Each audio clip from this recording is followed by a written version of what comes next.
gentlemen, to JWF Monday Night Ignition. I'm your host, Silver Spoon, joined as always by the man who's getting ready to go to heck in just a few short weeks. It is Captain Tibbs. Absolutely, Sills. I hope you feel the fire licking at your boots, because it's coming. Hell is on its way. At heck in a sec. That's right, an absolutely epic pay-per-view on the way from JWF, and we already know a few matches. We know that your son, Chuck Tibbs, for the first time is going to step into a one-on-one heck in a sec match in an attempt to win back his JWF championship against the man known as Guy Fieri. It's going to be a banger of a match, Sills. Of course, Chuck, who wants this more than anything, but still is yet to prove himself against Guy Fieri, the man who took that title away from him, but also took away Momoa Curry's right to challenge for it ever again. That's right. In addition to that, we've got an epic 4-on-4 elimination match. The Hammer Sons, our tag team champions, joining forces with the VWO to take on the team known as Hard Americans. Tibbs. Come on, Sills. Do I even need to say anything? I need to save my strength for the pay-per-view on that one. That's right, and in addition, if he manages to come out of tonight's ladder match victorious, we will see Danny Roanoke face off against Hollywood Hulcher in that vicious heck and a sec structure. But before we can get to that, Tibbs, I want to get to this opening match. One of the most dominant forces we have ever seen in the JWF, Robert Hill, taking on an absolute beast in the form of Coach James. And of course, this match was made after last week, after Robert Hill assaulted Coach's tag team partner, David Jenkins, in the back. Coach didn't take kindly to that and challenged him to this match this week. Right, Sills, and this might be the first time we get to see a legitimate challenge for Robert Hill. Coach James, he's a big man, and he's also a veteran big man. So seeing him go up against this greenhorn Robert Hill, you're going to see a collision. That's right, and you can see that monster, the king of the hill himself, coming out to the ring right now, looking poised and ready to continue his undefeated streak. But oh my God, what the hell? From out of nowhere, David Jenkins, the man Robert assaulted last week, coming from out of nowhere, and oh my God, just bashing Robert over the head with that steel chair, a vicious shot. But Tibbs, look at this, Robert Hill not going down. Robert Hill is standing. He's basically wearing that damn chair like a necklace at this point. Sills, I told you, I don't know that I would have expected the attack from Honey Mustard, but the fact that Hill has just shrugged it off like it was nothing is bonkers. That's right, you see him grabbing Honey Mustard by his neck, maybe a repeat of that beatdown last week, but Coach James comes from behind. Coach James leveling Robert Hill, beating him down, and we have got an absolute hoss fight going on outside of the ring right now. All right, Sills, let's have it. Ring that bell, Shibby. That's right, Coach James wisely grabbing Robert Hill after sending him into our steel steps and throwing him into the ring. And look at this, Coach James screaming at Shibata, demanding that bell be rung. Shibata calling for it, and it looks like Coach James looking to end things early, picking up Robert for the detention. Death drop, that fireman's carry slam, but no! Robert reverses, gaslighter from out of nowhere, and he pins Coach James. 1, 2, 3. And Tibbs, we've said it before, we'll say it again, Robert Hill doesn't get paid by the hour, but look at this, he's rolling out to the outside of the ring, picking up that broken chair, and is now just beat the living hell out of Coach James with it. Robert Hill has snapped. Oh, you're right, Sills. That attack from Honey Mustard, it looks like it only angered him, and now Robert Hill's just taking it all out on the coach. That is right, but wait a minute. Here comes Honey Mustard in the ring, and okay, he immediately got gaslit down onto the chair for his troubles. Tibbs, At this point, these are two men. This is one of the most elite tag teams the JWF has ever seen, and Robert Hill just left them laying. What the hell? Oh, you know what, Sills? I don't know what's going to stop Robert Hill, but it's definitely not going to be Coach and Friend, and it looks like he's becoming more incensed by the day. That is right, Tibbs, but I would also like to talk about a team that seemed incensed from their very outset, and that is the team known as the Hard Americans, created by AJ Steele just a few short weeks ago. And Tibbs, it seems to me that the Hard Americans, the team of Sam Adams, Houston Longhorn, AJ Steele, and of course, Spider Lockhart, it seems like their entire goal is to destroy the VWO. What do you think? Well, Sills, it's obvious that... do I have to keep calling them the Hard Americans? It is their team name. I have it right here on the roster sheet. It's obvious that the Hard Americans have a chip on their shoulder from the Wild-Eyed Southern Boys' previous encounters with the VWO. They've teamed up with AJ Steele, and now they want to retake what is theirs from what they see as a young, up-and-coming generation.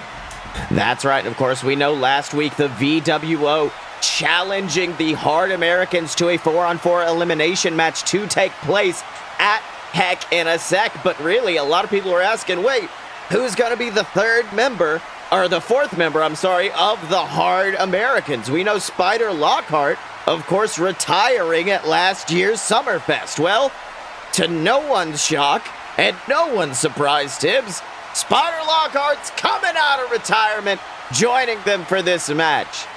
Hooray? I guess, I don't know. No, not hooray, Sills. It's more the same at this point. It is just Spider Lockhart being Spider Lockhart. That is right, and we have sent one of our top interviewers backstage with Spider to hear what he thinks about coming out of retirement for like the 50th time. Let's have a listen. Hello, everybody.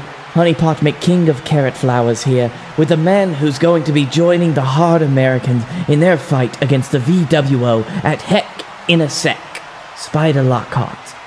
Now, Spider, You know something, Honeypot? Oh, buddy, last year, Spider Lockhart, Sam Adams, Summerfest 2019, I faced off against my wrestle son himself, and he beat me. And after that match, Honeypot, I swore I was retired. I was done with the sport, hung up the boots, swore I'd never come out of retirement for nothing. Not a damn thing could ever pull Spider from his well-deserved rest. I'm sorry, Spider, but correct me if I'm wrong. Did you actually come out of retirement for a match with the Southern Boys at Expiration Day earlier this year? Well, now, look, you don't get ahead of me now. I swore nothing would bring me back, and then they brought me back. And after that match, after that dominating display, I said, never fucking again, buddy. I swore I was retired, and I was done taking the limelight away from the wrestle boys that do deserve it. Wrestle boys like the Hard Americans, Houston Longhorn, Sam Adams, AJ Steele. They deserve the limelight. And I left that match happy. And I said on that day, I looked at myself and I said, hell, Spider Lockhart, you are done with professional wrestling. Yes, that's all well and good, Spider, but what about the matches you've been wrestling for local promotions in Memphis, Tennessee? Well, okay, hold on now. Don't you be bringing them up. Those don't count. What happens in Tennessee stays in Tennessee, you feel me? Let me tell you something, those motherfuckers pay good, too. I'm telling you, a one-off, get a couple bit of merch sales, couple autographs, 8x10s, buddy. Come out of that baby looking like a millionaire. Look, I'm just saying that Spider Lockhart don't come out of retirement easily. He comes out for matches of true importance, matches with real value, or perhaps matches that pay real damn good in Saudi Arabia. And look, to me, The values of the hard Americans are worth fighting for, buddy. And it is sick. Spider Lockhart may not be as good as he once was, but he's as good once as he ever was. It's a ding-dang Toby Keith song, baby. Check him out. That's how you know it's true. Toby says it. It's true. It is true that the hard Americans are walking out of Heck in a Sec with the big old V, baby. Getting that W, that S. That stands for success. Okay, Tibbs, I'm just going to cut him off right there because I feel like he would just keep going if we left him the microphone. Yeah, so he's actually probably still back there going, if he doesn't know that we've cut the cameras. I cannot believe that bastard is cheating on me with Tennessee. Oh, Tibbs, Tibbs, you know they all do it, right? You shut your mouth. What? I'm just saying, like, he wasn't wrong. Tennessee, I mean, I'll do commentary up in Tennessee every once in a while. Those motherfuckers pay a lot. Now, Sills, how much do they pay? Well, I would give you a multiple of what you pay us, but if you multiply 0 by anything, it's still going to turn out to be 0. So, more than 0, I will say. Okay, that's good. Tennessee, Tibbs. My people call your people. Love you. Bye. What? Well, now, Tibbs, it's time to move on to our next match. The 6th, the penultimate match in the best of 7 series between Danny Roanoke and Hollywood Hulcher, a man who has been in a do-or-die situation the last couple weeks. We, of course, know Danny Roanoke earning his 3 points very early, meaning every single match Hollywood has had since that match, he had to win or else this would be over earlier than we'd think. Very true, Sills. Hulcher got lucky during their last match. He was able to cinch in a submission maneuver, get Danny Roanoke to tap out, and now here we are tonight. This match, it could end it all, Sills. If Roanoke comes out with the win, no match at Heck in a Sec. We're going to have to find other plans. But if Hulcher can pull it out, they're going to get their final match that they both deserve. That's right, and if you actually look above the ring, the contract for their match at Heck in a Sec is hanging high above. If Danny manages to grab it, he can choose to rip it up, throw it out, no more match. If Hollywood grabs it, he can sign it, and the match will be on. And look at that, the bell going ring, and look at this, Danny Roanoke immediately rushing to the outside to grab a ladder. This is the kind of wise moves we've seen from Roanoke in the past. Get that ladder at the beginning of the match, that way you don't have to worry about it when you're beat down. But oh, wait a minute, he turns around into a springboard drop kick from Hollywood Hulcher that just sent that ladder crashing into his face. Hollywood Hulcher starting out with some fire. That's a double-edged sword of a ladder match, Sills. If you turn your back on your opponent to grab the ladder, you better make sure they are down and not coming straight at you with a drop kick. That's right. You see Hulcher just throwing the ladder in the ring, but instead of going inside, instead of going after the contract, continues to beat down Roanoke on the outside. And Tibbs, let me tell you something. You were right. Danny may have thought getting that ladder was a wise move, but it ain't going to be wise if Hulcher takes you out before you can use it, as, oh, he just sends Danny crashing into a barricade. Oh, but wait a minute. Danny trying for an arm drag, but Hulcher instead just grabs him, Irish whips him into our ring post. And Tibbs, that could crack a jaw, break your skull. That is some early viciousness from Hollywood Hulcher, who's just, Tibbs, what the hell is Hulcher doing? He's grabbing that ladder and making some sort of sadistic bridge between the ring and our announce desk. What's he thinking? Sills, it looks like Hulcher wants to put Roanoke down for the count before he even thinks about trying to go up and grab that contract.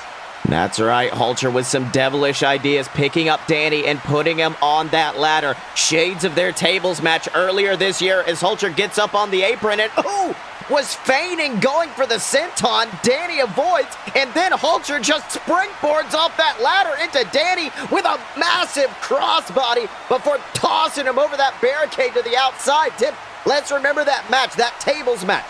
Hulcher had a table set up, went for a senton through that table. Danny moved, Hulcher went crashing through. It looks like Hulcher is picking up more than one trick from Roanoke in this best of 7 series. Very true, Sills. It looks like Hulcher is starting to learn. He's starting to take away from his opponent, and it looks like he's coming out better for it. That's right. You see Danny has been tossed over the barricade. No one at our ringside area. Hulcher finally getting the confidence to get into the ring and set up that ladder. Look, Danny is still struggling to get back to his feet on the outside of the ring area as Hulcher just begins to climb. That contract in reach at his fingertips. But oh my God! Roanoke throwing a damn steel chair from outside of the ring directly at the skull of Hollywood Hulcher. And I think Hollywood might have just got knocked unconscious. Sills, that is not the way you want to hit somebody with a steel chair. If that's a single point of impact and the side of the chair just caught him in the temple, that could have killed him. That's right. You see Roanoke back in the ring grabbing that chair and, oh God, just leveling Hulcher with chair shot after chair shot, pulling him down off of that ladder. And Roanoke looks furious. I mean, this is a type of emotion we have not seen out of Roanoke, a man who basically says if you come into a match with emotion, you came out as the loser.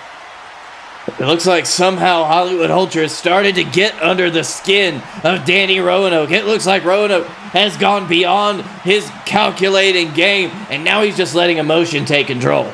That's right, and look at this, just wrapping that steel chair around the skull of Hulcher, but sends him flying into the turnbuckle, and Tibbs, it looks like the seat of that chair just went straight into Hulcher's throat. And now look at this, Danny thinking his job is done, beginning to climb, but wait a minute, getting off of the ladder. What in the world is Danny Roanoke thinking? Taking that ladder, dragging it over, and oh my God, he is pinning Hollywood Hulcher underneath the ladder. Hollywood Hulcher is pinned underneath the bottom ring of that ladder. This is horrifying. So it looks like he's trying to keep Hollywood Hulcher down on the ground in one of the most sadistic ways possible. That's right, all of that weight. Danny Roanoke climbing on the same side that Hollywood Hulcher is pinned over. That means not only is a ladder underneath him, he's got all of Danny Roanoke on top of him. Things look to be over as Danny has that contract in hand, just trying to unhook it from its harness. But wait a minute, Tibbs, look at this.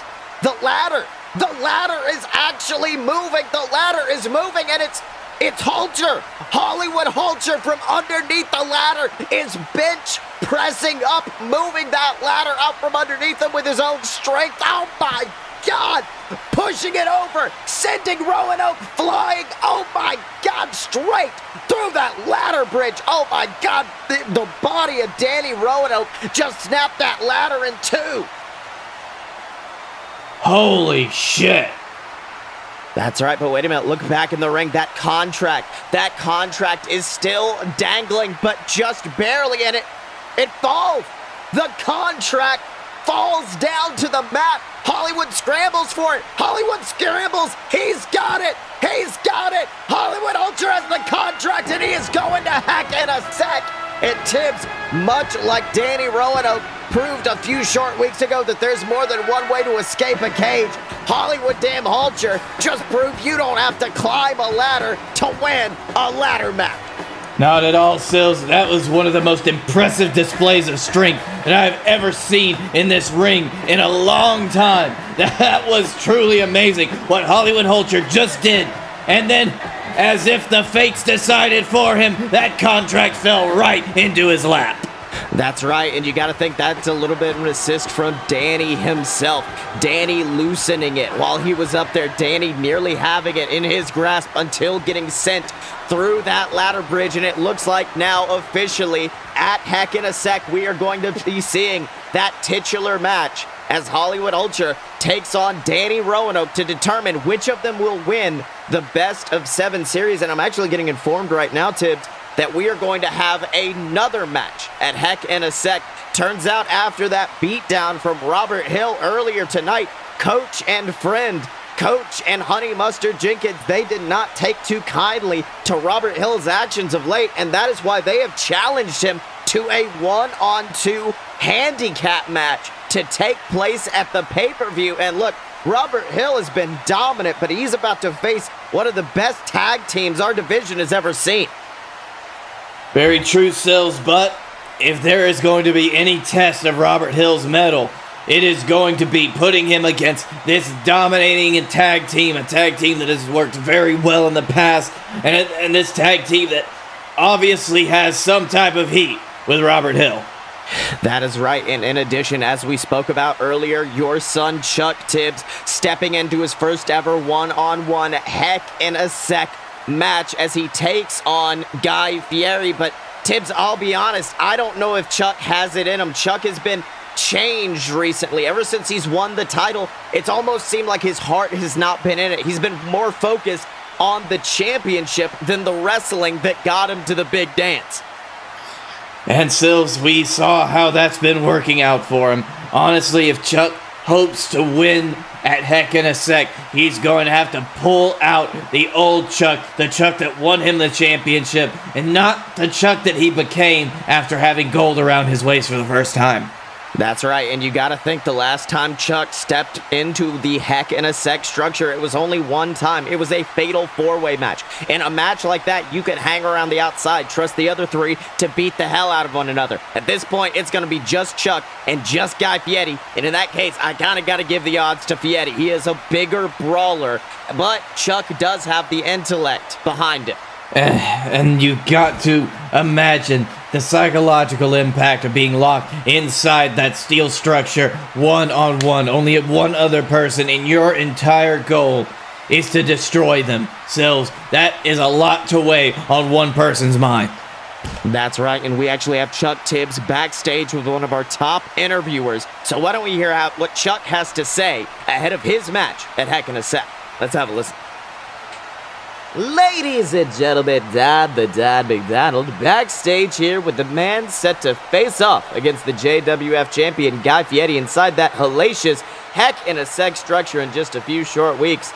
Chuck Tibbs. Now, look, Chuck, this is your second time stepping inside of that destructive steel cage, your first one-on-one encounter, and I gotta know, what's going through your mind? Well, McDonald, what's going through my mind is taking back what is rightfully mine. It's putting right what once went wrong. It is going into the jaws of hell itself to grab my JWF championship and return it to where it deserves to be, around my waist and me at the top of the company again. Ever since Guy Fieri won that championship, listen, we all felt it. Something's been a little bit off in the JWF. Same thing happened in 2018 when one of Guy's old friends, you remember the brunch boy Baron Corbin, when he won that championship? The company just changes when its title is around the waist of somebody who it doesn't belong to. There's a funk going on in the air, and we can all feel it. You can smell when something's wrong, and I'll be honest, it changes the complexion of this entire show and this entire federation. Nobody takes the JWF seriously when we don't have someone serious as the champion. And right now, that is the unfortunate situation we find ourselves in, McDonald. That's what's on my mind. Well, actually, Chuck, I hate to interrupt, but many people would argue that you're actually the one that doesn't deserve the title. In fact, many people claim that while Guy Fieri worked his way up in the company to get title shot after title shot, you merely lucked your way into it by winning the cash-in-the-bag briefcase. I'm sorry, but what did you just say to me? Do you know who I am? Do you know who my father is? My family built this company out of our own blood, sweat, and tears. I am the JWF. I don't give a damn about how many people Guy Fieri has beaten. I don't care that he pinned Momoa fucking Curry. I don't care what that man's done in his career because he'll always just be the restaurant guy. And I didn't luck my way into anything. I won the cash in the bag briefcase fair and square. That is what that match is for. Guy Fieri's not a man that deserves any type of championship around his waist. He doesn't deserve any gold whatsoever. He's a one-note joke that my father has kept around out of sympathy. And unfortunately for Guy Fieri, Chuck Tibbs didn't exactly inherit his daddy's sympathy, which is why at Heck in a Sec, I'm gonna take Guy Fieri to task and leave him in a puddle of his own blood as I reclaim my JWF championship. Because you know what, McDonald? I'm a goddamn Tibbs, and this is my birthright to keep that title around my waist. And you tell everybody that I said that. Tibbs, your boy's going off the deep end. It's a lot worse than I thought. real bad, Sills. Things are breaking real bad right now. What was that thing you were saying about he needed to be like the old Chuck? I don't think that old Chuck's going to be showing up to Heck in a Sack, but this unhinged, this violent Chuck Tibbs may just have what it takes to take out Guy Fieri inside that vicious structure. I'll give him that. That is very true, Sills. It takes a certain level of viciousness to win a Heck in a Sack match, but sometimes there is such a thing as too much. That is right. But speaking of a man who can never have too much, a man who has wrestled match after match this year, the man with not only the most victories, but the most matches under his belt this year, I want to talk about our JWF Captain's Champion, the man known as the Dylan. He has issued open challenge after open challenge. He has defeated the likes of Kazuchika Okada, Hollywood Hulcher. Numerous big names in the professional wrestling industry have stepped up to the Dylan, challenged him for that title, and they have all fell. But one man who was not able to fell was Robert Hill, the man who came out to face him last week. In fact, many thought Robert had that match won until Blake Tanner came out from out of nowhere and assaulted Robert with that steel chair, getting him disqualified. You hate to see it, Sills. That could have been a crowning moment for Robert Hill. It could have led to the fight of the Dylan's life, but we never got to see the real story. We never got to see what would go on in those two, with those two in the ring uninterrupted. That is right, Tibbs, but Dylan is back this week, and he's claimed to have another announcement, something about the future of the JWF Captain's Championship. Why don't we go out to the ring and hear what the Dylan has to say? Welcome, ladies and gentlemen, to the end of the show, but you know I couldn't send you all home without, some well wishes, some information, some words of wisdom from your world champion. Now, before I do anything else, I do want to address Robert Hill. Now, Robert, Bobby boy, we had a good match last week before Blake Tanner threw a temper tantrum and ruined it. Now, you didn't win, I didn't lose, which means we have unresolved business at some point and some place in the future. However, that time is not now. So I'm going to need you to find something else to do until you and I can meet up again. Now, on to the future. And so, as I was trying to talk about last week before Blake interrupted, I actually am teaming up with the local businesses for charity, and I just son of a bitch. Well, Tibbs, that's the music of Ghazi, the nightmare, the man that the Dylan faced at JWF Hangover just a few short weeks ago. What the hell is he doing? I don't know, Stills. He doesn't look like he's out here for a fight. It looks like something's wrong. We need to worry about the future. We need to worry about what's coming next. Because what's coming next is the true higher power is coming to the JWF. With a real higher power, the real master, the one who's commanded me all along is finally coming. And we need to worry about what's going to happen to you. We need to worry about what's going to happen to Blake Tanner. We need to worry about the end of the JWF. Dylan, it makes me laugh when you come out here trying to make that title seem important, raising it high over your shoulder. The real JWF Championship. It's humorous to us. while you sit and worry about a hunk of junk. I worry about what's truly important. I worry about what really matters. And that is the end times are finally here to end the J. Oh, from out of nowhere, Blake Tanner with that same steel chair he assaulted Robert Hill with, beating the living hell out of Ghazi, just forcing the Nightmare down onto his knees before, retaliating with a massive European uppercut, sending Blake flying back onto the stage. And he takes him down with the Luthez press. Ghazi raining shots down onto the skull of Blake Tanner. Tibbs, this is one hell of a brawl right here. You're right, Sills. This is one hell of a brawl. Someone give me a microphone. Oh, God, he's getting a Tibbs idea. Hey, all right, stop it. Stop it out there. You're giving me a hernia. But you're also giving me a great idea. All right, listen. Past few weeks, Blake Tanner goes after the Dylan goes after Ghazi goes after Blake. It's starting to become a big old headache, all right? One whole big old mishmash, whatever. You see, every single time one of you three comes out to the ring, I can smell it. It's right here in the Tibbs' nose. He just knows that the bad blood in the air is gonna overflow week after week after week until you boys all get some release.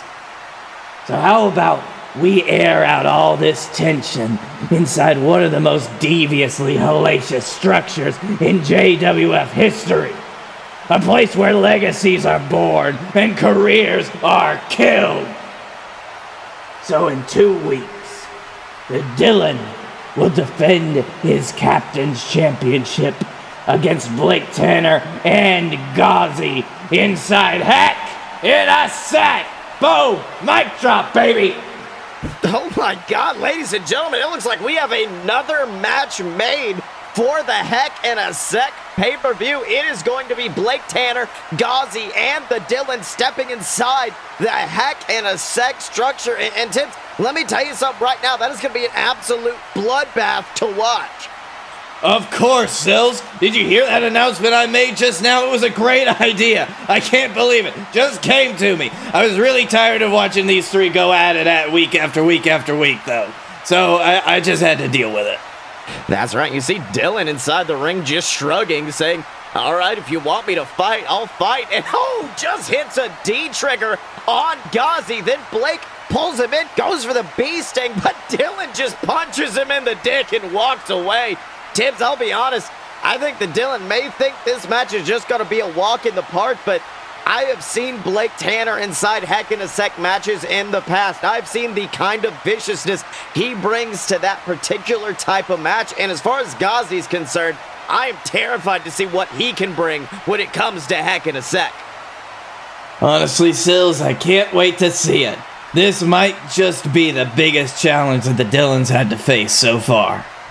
That is right, Tibbs, and we'll actually hear from the Dylan next week, how he reacts to this match stipulation. In addition, we will hear from Danny Roanoke and Hollywood Hulcher in an exclusive sit-down interview with myself ahead of their match at that pay-per-view. And in addition, Robert Hill is just saying, feed me more at this point, because he has challenged Bananas in Pajamas, Mister's Cash in the Bag, to a match. I guess he just wants to make a point to coach and friend that it doesn't matter if it's 1 man, 2 men, 3 men. Robert Hill can take him down.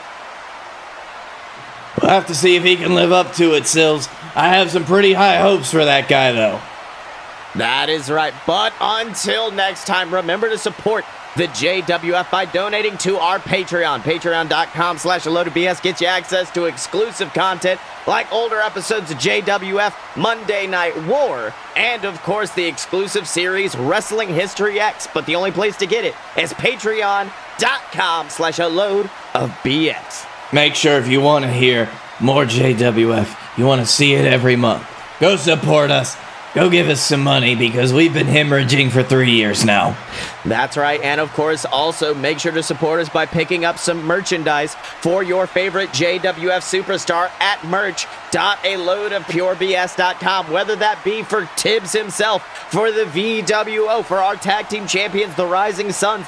They all have merchandise available at merch.aloadofpurebs.com, but until next time, he's been Captain Tibbs, and I've been Silver Spoon. This has been JWF Monday Night Ignition, and we will see you next time.